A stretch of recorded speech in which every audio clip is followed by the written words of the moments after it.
Bulletin की शुरुआत करते हैं 1 बजे की 5 बड़ी खबरों के साथ। शहर शहर बवाल, महाघोटाले में एक्शन कब? कॉलोनी पर चला बुलडोजर, सीएम गहलोत की पदयात्रा, पिंक सिटी में मेगा जॉब फेयर। सरस डेयरी में महाघोटाला, न्यूज 18 राजस्थान की खबर का बड़ा असर। डेयरी में भ्रष्टाचार के खिलाफ दुग्ध संचालन समितियां लामबंद, सैकड़ों की तादाद में समितियों के पदाधिकारी पहुंचे सरस डेयरी। भ्रष्टाचार के खिलाफ समिति पदाधिकारियों में आक्रोश, डेयरी बोर्ड पदाधिकारियों के खिलाफ नारेबाजी। ग्रामीण इलाकों की समितियों के पदाधिकारी भी कर रहे हैं विरोध।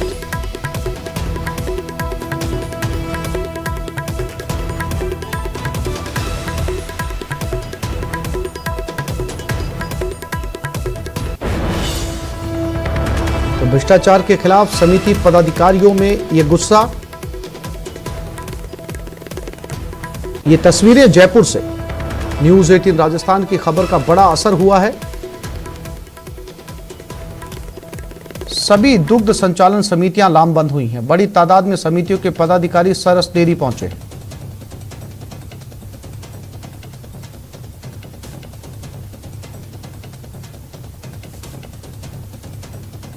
और इसी खबर पर हमारे साथ राकेश शर्मा जयपुर से जुड़ गए, उनके पास चलते हैं। राकेश, ये कौन सी दुग्ध संचालन समितियों के लोग यहां पर पहुंचे हैं? क्योंकि जो खबर है वो ये बता रही है कि ऐसी बहुत सारी दुग्ध समितियां हैं जो सरस डेयरी के नियमों की अवहेलना करके जो है वो दुग्ध का उत्पादन कर रही हैं, उसे बेच रही हैं। राकेश। बिल्कुल, देखिए आसिफ, न्यूज 18 राजस्थान की खबर का बड़ा असर हुआ है। हम दिखाना चाहेंगे कि ये ग्रामीण इलाकों से, कई इलाकों से आए हुए दुग्ध संचालन समितियों के सेक्रेटरी हैं। ये जो जितनी भी जयपुर संभाग की सेक्रेटरी हैं, उनके पदाधिकारी हैं। जिस तरीके से डेयरी में अनियमितता हो रही है, लूट खसोट मची हुई है, डेयरी बोर्ड और डेयरी जो मैनेजमेंट के लोग हैं वो अपने अपने लोगों को जिस तरीके से उपकृत कर रहे हैं, चाहे वो फर्जी टैंकरों के नाम पर, मिलावट के नाम पर, उसके खिलाफ इनमें जबरदस्त आक्रोश है। और ये स्वयं चलकर यहाँ पर पहुंचे हैं और इन्होंने डेयरी जो मैनेजमेंट है उसके खिलाफ यहाँ पर जो नाराजगी जताई जा रही है। ये डेयरी प्रेमाइसेस में खड़े हैं, सीधे डेयरी से जुड़े हुए हैं। हम दिखाना चाहेंगे ये तस्वीर है कि इन लोगों में नाराजगी है कि जिस तरीके की अनियमितताएं डेयरी में हो रही हैं, उस पर जो मनमानी की जा रही है और खासतौर पर ऑटोनोमस के नाम पर जिस तरीके की यहाँ पर गतिविधियां की जा रही हैं, उनकी उच्च स्तरीय जांच की जाए। और वो जांच अभी तक नहीं हुई है। इस तरह के मामलों को दबा दिया जाता है। हमारे साथ यहाँ पर जो दुग्ध संकलन समितियां हैं, उनके पदाधिकारी यहाँ पर मौजूद हैं। हम उनसे बात करेंगे। आप बताएंगे किस तरह का ये मामला है, डेयरी में किस तरह की अनियमितताएं हो रही है? कल 2 टैंकर पानी के यहाँ लैब में जयपुर डेयरी में पकड़े गए। तो हम सब दूध वालों की, जो हम दूध लेते हैं, किसान हैं, हमारी नैतिक जिम्मेदारी है कि सरस डेयरी का अस्तित्व बचा रहे और जयपुर डेयरी का अस्तित्व बचा रहे। इसलिए आज हम सब, इतना बड़ा आक्रोश है कि हम सब यहाँ इकट्ठे होकर के आए हैं। उसमें भी हमें ये मालूम चला है कि कल जो 2 टैंकर पकड़े गए थे, उसमें एक दोसा की उसकी कार्रवाई या लीपापोती, उसको तो बंद कर दिया गया। और एक कोथून डेयरी का जो टैंकर था पानी का, उसका तो बिल्कुल नामो निशान ही मिटा दिया। उसकी तो पूरी इन्होंने कवर कर दी। तो मैं आपको बताना चाहता हूं कि ये जो डेयरी में, इस जयपुर डेयरी के अंदर हम सब दूध वालों के खून पसीने से सींच करके हम जानवर पाल करके दूध, महंगा दूध, असली दूध यहाँ किस तरीके से खाना पूर्ति की जा रही है, जो जांच के नाम पर लीपापोती की जा रही है, कौन कौन लोग किस तरीके से शामिल है इस पूरे प्रकरण में? इस पूरे प्रकरण में मैं आपको बताना चाहता हूं कि इसमें जयपुर डेयरी के जो इस लैब के अंदर कर्मचारी हैं, वो कर्मचारी यहाँ के जो अध्यक्ष है, उन अध्यक्ष के कहने पे काम करते हैं। किसका टैंकर पास करना है, किसका टैंकर पास नहीं करना है। और इसका उदाहरण है कि कोथून, जो कोथून डेयरी है, इसमें इन्हीं चेयरमैन का जो अध्यक्ष पुत्र है सतवीर सिंह, वो 15 साल से पहले पूर्व अध्यक्ष रहा हुआ है। तो वो तो लगातार ही इसमें व्याप्त था, इसमें कोई वो नहीं है, अतिशोक्ति नहीं है। और उसके लिए इन्होंने सबने एडी चोटी का जोर लगा करके उसकी लीपापोती कर दी। हम इस डेयरी को, सरस डेयरी को, चाहे कुछ भी हो जाए, हमें इसकी शुद्धता की, इसकी मापदंडता की और इसके खरे पने की हमें भरसक प्रयास करके हम चाहे जो माध्यम हो वहां से सीबीआई से जांच करवानी पड़े तो भी हम मांग करेंगे सीबीआई की। भाई इस पूरे जयपुर डेयरी में इस दूध की शुद्धता को कायम रखने के लिए सीबीआई जांच हो और हम सबको न्याय मिले। क्यों कि यहाँ जो पानी के टैंकर डाले जाते हैं उसकी एवज में हम सब दूध वालों के फेंट दबाए जाते हैं।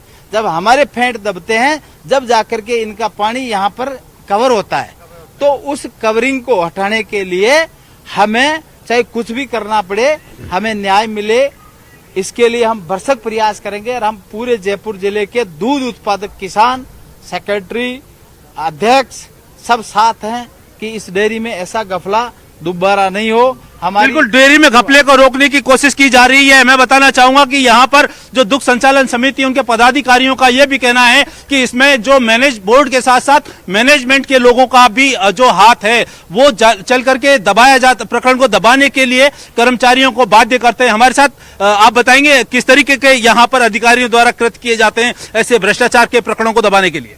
इसमें ऐसा किया जाता है कि जब टैंकर लिफ्ट आता है उसमें पानी आता है, ये नाइट को टैंकर को बुलाते हैं, दिन में टैंकर नहीं आता है। सोसाइटी से दूध 11-12 बजे कलेक्शन कर लिया जाता है, वो टैंकर रात को 1-2 बजे आता है और रात को ये अपना टैंकर पानी को इस जयपुर डेयरी में ये करते हैं। पानी के जो टैंकर कल आए थे उनको किस तरीके से दबाया गया, कौन कौन अधिकारी थे और नियम विरुद्ध उन्होंने किस तरीके से करने की जानकारी इसमें आई है? इसमें ये हुआ, जो लैब इंचार्ज है वो टैंकर को खाली करवाने के लिए नाइट को 8:30 बजे यहाँ आती है। जयपुर डेयरी में बताया जाता है कि तीसरी आंख है, अगर हम झूठ बोले तीसरी आंख कैमरे से चेक कर ली जाए। मैडम रात को 8:30 बजे आती है, 2 घंटे स्टॉपेज करती है और उस टैंकर को शुद्धता के लिए पानी को टैंकर को जयपुर डेयरी में खाली करवा के 10:30 बजे वापस अपने घर जाती है और उसको लिपा पोती करने के लिए संडे की छुट्टी होती है। उसके बावजूद मैडम यहाँ 9:30 बजे आके और रिकॉर्ड में चेयरमैन के दबाव से उसको पूरा शुद्ध किया गया और जो जिसके पावरफुल कम था 200 वालों का, उसको हाईलाइट करके उसको ओपन कर दिया गया। जो कैतून है उसको बिल्कुल बाकायदा छुपाया जा रहा है कि वो एक चेयरमैन का आदमी है और उसके बदले उसको छुपाया जा रहा है। ये जांच हम इसी चाहते हैं कि दोनों की जांच सहम हो। राकेश, एक सवाल और इनसे पूछने की कोशिश करिएगा, अगर ये गोरख धंधा पिछले लंबे समय से चल रहा है तो कितने लाख लीटर दूध में पानी मिलाया जा रहा है और कितने लाखों लीटर पानी जो है वो लोगों के घरों पर पहुंच रहा है?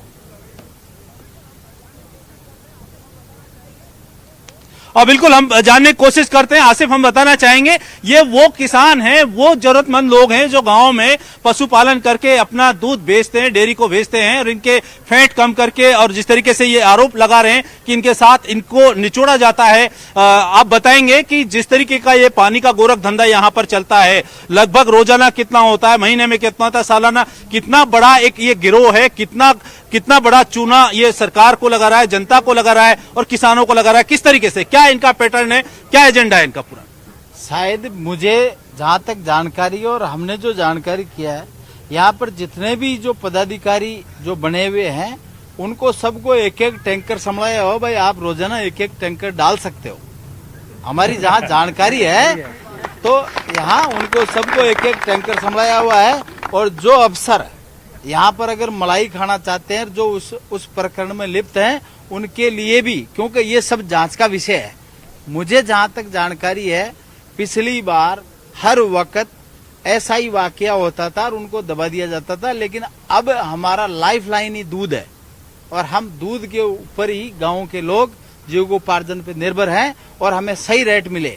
लेकिन इनकी करतूत की वजह से हमें हमेशा काटा जाता है, इसलिए हम इस प्रकरण को अब पहले भी कोथून के टैंकरों पर सवाल उठे, जांच में अमानक पाए गए हैं, किस तरीके से दबाया गया, क्या प्रकरण हुआ, कितने टैंकर किस तरीके से आए? पहले भी कोथून का जो टैंकर है उसको 15 दिन 20 दिन तक बंद रखा गया, लेकिन ये क्या करते हैं, केवल झूठी कार्रवाई के नाम पे उनको ये दिखा दिया जाता है कि भाई इनको बंद कर दिया और इसको चालू कर दिया। और ये सारा का सारा जो खेल है वो अंदर खाने इनका बहुत बड़ी मात्रा में जयपुर डेयरी को और हम दूध उत्पादकों को, जयपुर डेयरी से भी ज्यादा हम दूध उत्पादकों को, हमारे दूध को पानी बनाया जाता है, ये इनके द्वारा बनाया जाता है, जबकि हम दूध सारे के सारे लोग हम प्योर दूध देते हैं। इस तरह जी राकेश, अपडेट्स आपसे लेते रहेंगे। फिलहाल तमाम जानकारी के लिए आपका बहुत शुक्रिया।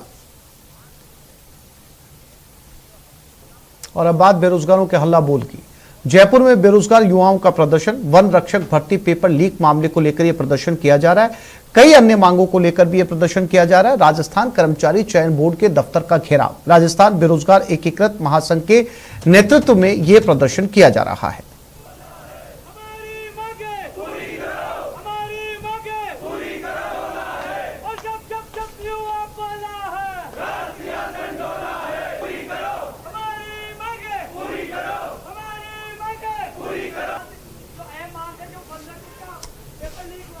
आज देखिए, राजस्थान पेपर लीक के मामले में लगातार मशहूर होता जा रहा है, एक ब्रांड बनता जा रहा है। और उस ब्रांड में आप देखिए जो बेरोजगार युवा हैं, ये इनके चेहरे पर जो चिंता आपको नजर आ रही है। लोग अलग अलग जो भर्तियां हैं उनके परिणाम जो रुके हुए हैं उन्हें जारी कराने की मांग है, पीटीआई का जो डॉक्यूमेंट वेरिफिकेशन है उसकी मांग, और तमाम मांगों को लेकर के राजस्थान बेरोजगार एकीकृत महासंघ के नेतृत्व में ये लोग प्रदर्शन करने यहाँ पर पहुंचे हैं। वन रक्षक भर्ती का जो पेपर लीक हुआ है वो मांग भी है इन लोगों की कि उन मांगों को भी जो है वो पूरा किया जाए। हमारे साथ में उपेन यादव। उपेन, आज क्या मामला है, क्या डिमांड लेकर के आप यहाँ आए? देखो, वीडियो और कंप्यूटर अनुदेशक भर्ती का परिणाम है, लाइब्रेरियन है और पीटीआई है, और जो इसके अलावा जो प्रयोगशाला सहायक उनकी डीवी शेड्यूल का मामला है, और पशुधन सहायक वाले भी है, टीएसपी कृषि रक्षक वाले भी है। ये हमारे पटवारी की है जिसका जो रिजल्ट है वो 21 अक्टूबर को आ गया है, पर उसका डिस्ट्रिक्ट अलॉटमेंट अभी बाकी है। तो यहाँ से हमारे फॉर्म जाना बाकी है, तो ये फॉर्म भेजेंगे राजस्व डिपार्टमेंट में, तब हमारा डिस्ट्रिक्ट अलॉटमेंट होएगा। कब तक जारी होगा? उसके बाद सारी और पीटीआई भर्ती है, कई भर्ती है सर, उन सबका सर शूटिंग चालू होना है। बिल्कुल आसान नहीं है, हम सफर करके आते हैं और इस सर्दी के मौसम में बहुत परेशानियां झेल रहे हैं के लिए। इस भर्ती को निकले हुए 25 साल हो गए, सरकार कहती है पदों पे पद बढ़ाते रहते हैं और निकाली नहीं जाती। रिजल्ट नहीं जारी किया जा रहा। हम 2.5 साल से लगातार संघर्ष कर रहे हैं। पहले संविदा पे निकाली गई थी, उसको हमने जाके लखनऊ लड़ाई लड़के फिर उसको नियमित किया गया। उसके बाद भी अभी तक मतलब फाइनल रिजल्ट नहीं निकाला। मैं चाहता हूं कि कंप्यूटर अनुदेशक भर्ती में जल्द से जल्द ज्वाइनिंग देके, और ये कंप्यूटर की जो भर्ती बहुत संघर्षों से आज आई है वो पूर्ण हो।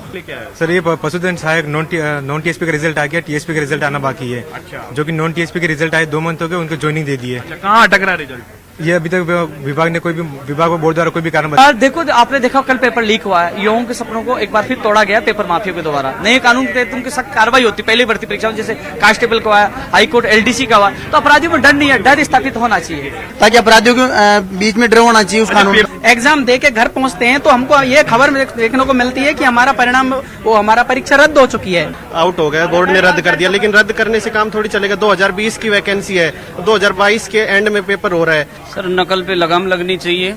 हालांकि हम चाहते हैं कि बाड़मेर से आए हैं, पीटीआई की जल्द से जल्द डीवी करवाई जाए। 21 अक्टूबर को एग्जाम हुआ था, अभी तक कोई शेड्यूल जारी नहीं किया गया। सर, दुख तो सभी को होता है, क्योंकि जो बड़े पदों पे हैं जैसे कोई नेताओं के बेटे, वो तो तैयारी करते नहीं है वैसे भी, और जो बेरोजगार जैसे मान लो किसी ने जमीन गिरवी रख के जो तैयारी कर रहे हैं वो लोग। हमारी जो सरकार से ये मांगे है कि जो टीएसपी क्षेत्र की जो हर भर्ती में पिछली जैसे 2018 पीटीआई भर्ती हुई थी उसमें अलग से मेरिट निकाली गई थी, उससे पहले आने वाली जितनी भर्तियां है उसमें टीएसपी क्षेत्र की अलग मेरिट निकल जाती है। इस बार आरएसएम एसएसबी ने टीएसपी क्षेत्र की मेरिट ही नहीं निकाली है। भर्ती एजेंसियों पे तो विश्वास उठ रहा है ना सर, विश्वास था लेकिन अब धीरे धीरे उठ रहा है। नहीं सर, नहीं करती है सर। सर, जो टाइम देते हैं उस टाइम पे तो होता ही नहीं है सर।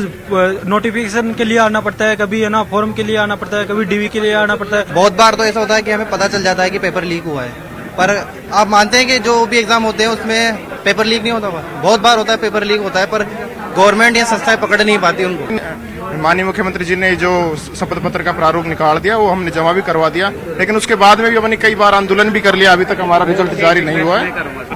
जी, एक साथ इतनी भर्ती निकाल दी, सभी लड़के के लिए चांस नहीं मिल रहा है। देखो, लगातार हमारा संघर्ष जारी है। जो पेपर लीक हो रहे हैं नेताओं का और पेपर माफिया को गठजोड़ है, इसको तोड़ने के लिए हम संघर्ष हमारा जारी है। देखिए, अलग अलग तरह की पीड़ा है, समस्या है, दिल का दर्द है इन बेरोजगार युवाओं का। सालों साल तैयारी करते हैं, तैयारी करने के बाद में तमाम युवा जो है वो इन दफ्तरों के बार बार चक्कर काटते हैं और इनसे यही अपील करते हैं कि इनकी मांगों को सुना जाए। एक टाइमलाइन के अंदर जब एग्जाम होता है तो एक टाइमलाइन में उसका रिजल्ट जारी हो, डॉक्यूमेंट का वेरिफिकेशन हो। विभाग की अपनी समस्याएं हैं, डिपार्टमेंट की अपनी समस्याएं, मगर फिलहाल जो राजस्थान कर्मचारी चयन बोर्ड का ये जो दफ्तर है आपको नजर आ रहा है, इसी दफ्तर के द्वारा, इसी एजेंसी के द्वारा वन रक्षक का पेपर आयोजित कराया गया। वो पेपर जो था, वो दूसरी पारी का जो पेपर था वो लीक हो गया। लीक होने के बाद में उसे निरस्त कर दिया गया तत्काल प्रभाव से एसओजी की रिपोर्ट के आधार पर। लेकिन फिलहाल अभी भी जो बेरोजगार अपनी समस्याएं जो हैं उन्हें लेकर के यहाँ पर पहुंचे हैं और सरकार से गुजारिश कर रहे हैं कि उनकी मांगों पर विचार किया जाए, सुना जाए उन्हें, और उनकी जो डिमांड्स हैं उन पर समय रहते जो है वो कार्रवाई की जाए।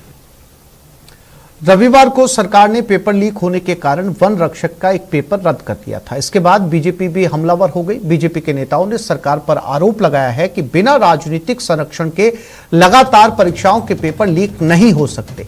झुंझुनू में बीजेपी के प्रदेश अध्यक्ष डॉक्टर सतीश पूनिया ने कहा कि सरकार वीक है, इसलिए पेपर लीक हो रहे हैं। प्रदेश की सरकार नौजवानों के साथ इतना बड़ा पाप कर रही है। इधर उप नेता प्रतिपक्ष राजेंद्र राठौड़ ने भी पेपर लीक मामले में सरकार को घेरा है।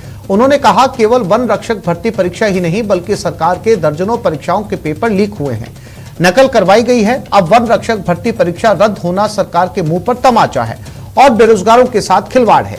एक बार फिर साबित हो गया है कि सरकार में पेपर माफियाओं की जड़ें गहरी हो चली हैं।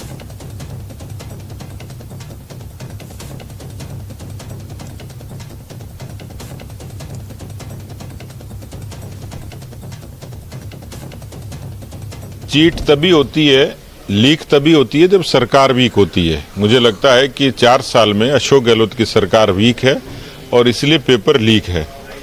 और ये इतना बड़ा पाप हो गया कि गंगा में 100 डुबकियां लगाएंगे तो भी ये पाप धुल नहीं पाएंगे। मुझे लगता है कि अब पानी सर से ऊपर गुजर गया। मैं हमारे भारतीय जनता युवा मोर्चा को भी आह्वान करूंगा कि सरकार के इस लापरवाही के कारण जिन लाखों बेरोजगारों के अरमानों पर पानी फिरा है, उनके माँ बाप के दिल पे क्या गुजरी होगी जिन्होंने अपना पेट काटकर परिश्रम से कोचिंग करा के इस उम्मीद के साथ कि कहीं उनको सरकारी नौकरी मिलेगी। बहुत ही दुर्भाग्यपूर्ण है क्योंकि पिछले 4 वर्षों की वानगी तो यही है। और ये खबर जयपुर से मिल रही है। आंगनबाड़ी कार्यकर्ताओं का हल्ला बोल। जयपुर में आईसीडीएस दफ्तर के बाहर जमावड़ा। आंगनबाड़ी कार्यकर्ता प्रदर्शन कर रही हैं। प्रदेश भर से प्रदर्शन के लिए कार्यकर्ता जुटे हैं। नियमित करने की मांग को लेकर यह प्रदर्शन किया जा रहा है। तो आंगनबाड़ी कार्यकर्ताओं का राजधानी में प्रदर्शन। प्रदेश भर से आंगनबाड़ी कार्यकर्ता जयपुर में इकट्ठी हुई हैं और नियमित करने की मांग कर रही हैं। ये तस्वीरें जयपुर से। ये सभी प्रदेश में अलग अलग जिलों में, अलग अलग कस्बों में, गांव में आंगनबाड़ी कार्यकर्ता हैं जो यहां पर पहुंची हैं और नियमित करने की मांग सरकार से कर रही हैं। इसी को लेकर यह हल्ला बोल।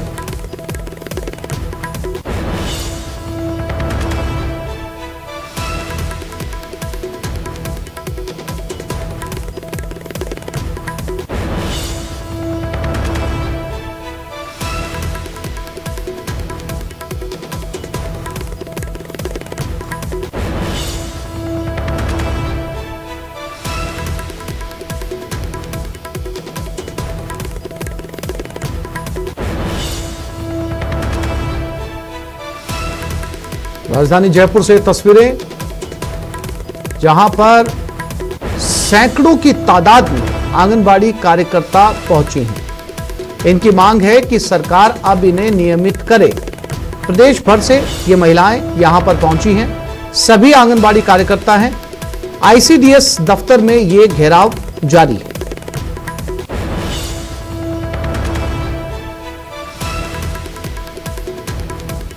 राजधानी जयपुर से तस्वीरें जहां पर आंगनबाड़ी कार्यकर्ताओं का हल्ला बोल।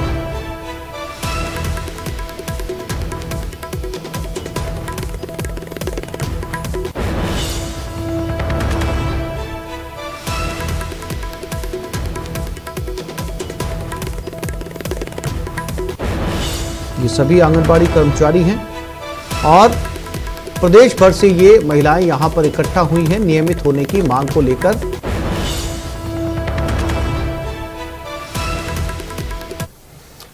और जयपुर में राजस्थान यूनिवर्सिटी में एबीवीपी का हल्ला बोल। लाइब्रेरी का ताला तोड़कर उद्घाटन किया। उद्घाटन के इंतजार में लाइब्रेरी बंद थी। एबीवीपी महासचिव अरविंद जाजड़ा समेत अन्य छात्रों ने ताला तोड़ दिया।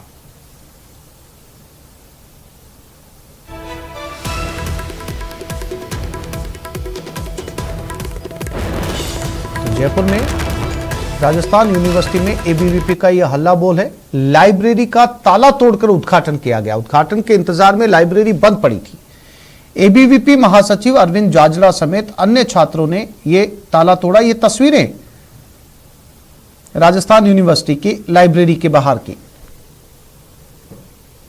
देखिए, मैं जब छात्र संघ महासचिव की शपथ ली थी तो उसके दूसरे दिन हमारी पहली मांग यही थी कि लाइब्रेरी जल्द से जल्द ओपन करवाई जाए, और उसके मद्देनजर रखते हुए पिछले 3 सालों से बंद पड़ी लाइब्रेरी को शपथ लेने के दूसरे दिन ही मैंने ताला तोड़ा था और विश्वविद्यालय प्रशासन को चेताया था कि लाइब्रेरी जल्द से जल्द चालू की जाए। लेकिन अशोक गहलोत जी और राजस्थान विश्वविद्यालय के प्रशासन 5 तारीख का समय दिया, फिर 9 तारीख का दिया, मद्देनजर रखते हुए लाइब्रेरी ओपन नहीं की गई। उसको देखते हुए, स्टूडेंटों की मांग को देखते हुए निरंतर छात्र परेशान होता जा रहा है। उनको लाइब्रेरी में बाहर पैसे देने पड़ रहे हैं, 1000 रुपये प्रति महीना के हिसाब से वो पैसे दे रहे हैं।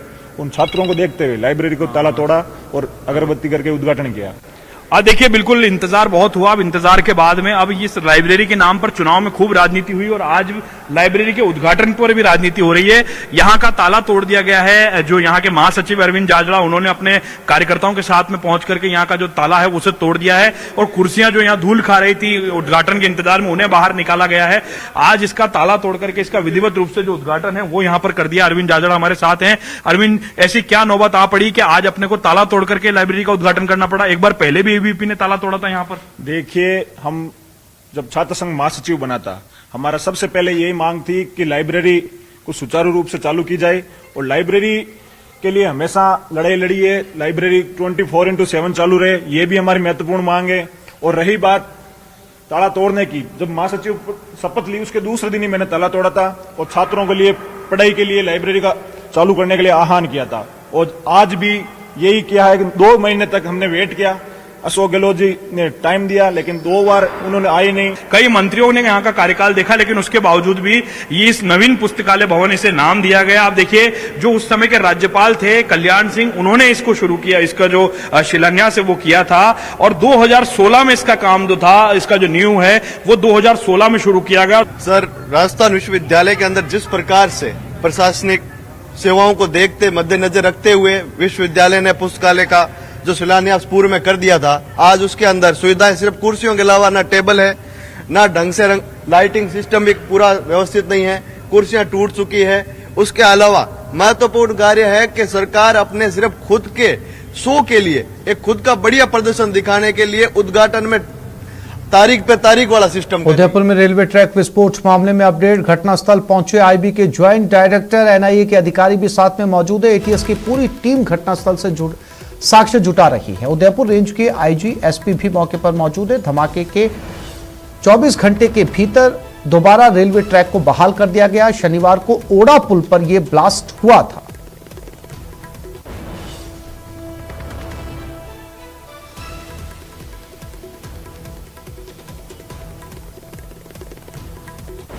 देश की तमाम बड़ी सुरक्षा एजेंसियां मौके पर मौजूद हैं, साक्ष्य जुटाने की कोशिश कर रही हैं। एटीएस यहां पर मौजूद है और राजस्थान पुलिस के तमाम बड़े अधिकारी, उदयपुर रेंज के आईजी भी यहां पर मौजूद है। और जब ये ब्लास्ट हुआ था उसके 24 घंटे के भीतर रेलवे ट्रैक को ठीक करके सभी रेलों को बहाल कर दिया गया है। और इसी खबर पर उदयपुर से कपिल शेमाली हमारे साथ जुड़ गए। कपिल, तमाम बड़ी सुरक्षा एजेंसियां, न केवल राजस्थान पुलिस के बड़े पुलिस अधिकारी, साथ साथ एटीएस और इसके साथ एनआईए का दखल भी यहां पर बढ़ गया है। अब सवाल यह है कि क्या कुछ जानकारी कपिल अब तक मिल पाई है? किसका हाथ इसके पीछे होने का अंदेशा जताया जा रहा है? कपिल, बिल्कुल, देखिए, मैं आपको सबसे पहले तस्वीरें दिखाऊंगा। आप देखिए कि ये वो एक्सक्लूसिव तस्वीरें जब आईबी इंटेलिजेंस ब्यूरो की टीम जो है यहाँ पर पहुँच चुकी है। आप देखिए कि आईबी के अधिकारी जो है वो मौके से हम यहाँ पर जो है इन्वेस्टिगेट कर रहे हैं। इसके अलावा एनआईए की टीम इनके साथ में इस समय मौजूद है।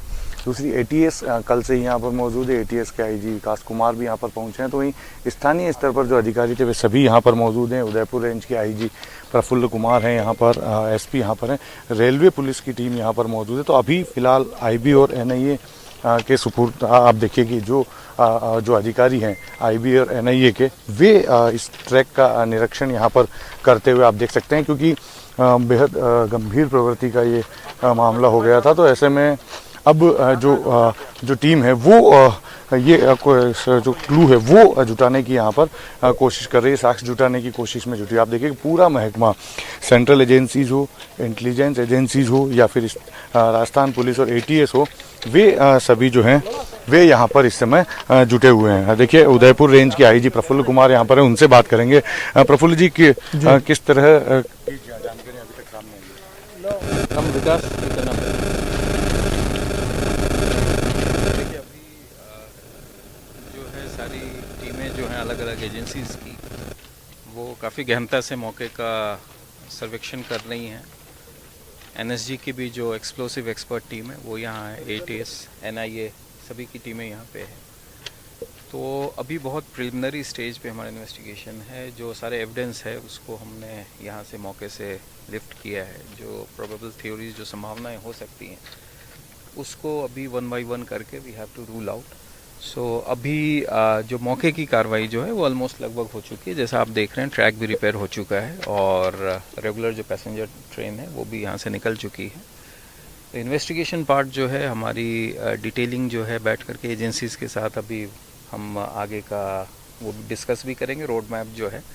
एंड जैसा होगा आगे जो चीज़ें आएंगी इन्फॉर्मेशन तो फिर हम अपडेट करेंगे आपको। सर एफआईआर के अंदर जो है इसको अगेंस्ट द स्टेट एक एक्ट माना है, आतंकी एक्ट जो है वो आतंकी कृत्य माना गया सर इसके अंदर। तो जिस तरह का विस्फोटक यूज़ करा है इसके बारे में थोड़ी रोशनी डाल दीजिए। देखिए जो एग्जैक्ट एक्सप्लोसिव का जो नेचर है वो तो हमारी एफएसएल रिपोर्ट हम एक्सपेक्ट कर रहे हैं, अर्लीस्ट हमारे पास आ जाएगी। बाकी जो एफआईआर हुई है वो सारी संभावनाओं को देखते हुई है, इसलिए जो भी सारे रेलिवेंट सेक्शंस अप्लाई होते हैं वो इसमें किए गए हैं।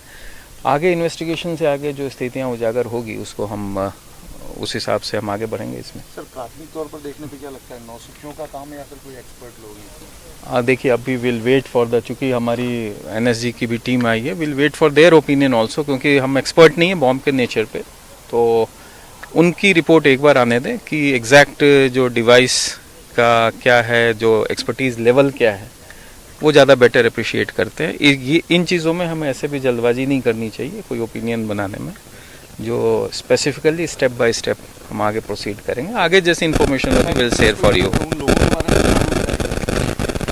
अभी कोई स्पेसिफिक क्लू एज सच नहीं है, क्योंकि इन्वेस्टिगेशन बहुत इनिशियल स्टेज में।